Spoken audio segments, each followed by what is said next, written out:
Retail for like $100. Where's Jason? Lá, Jason, já. I only spent like $90. Look at Londo. Look at these ones over here. Hey, listen up, everyone. Today is Frankenstein. We have the cast of the sci-fi TV series Monster Man.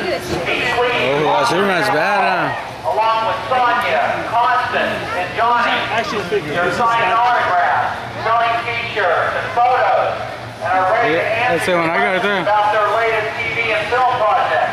Again, please, Monster Man Hall and the cast of the sci-fi TV series Monster Man are located in the Frankenstein Exhibit Center in the middle of this building. The show.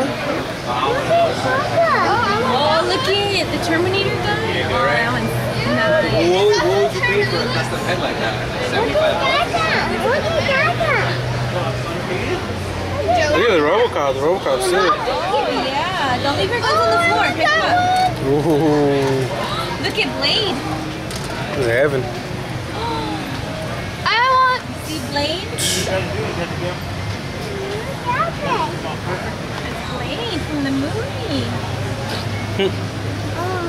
Sick. Hardest part would be the smoothness of the hell. It's slow.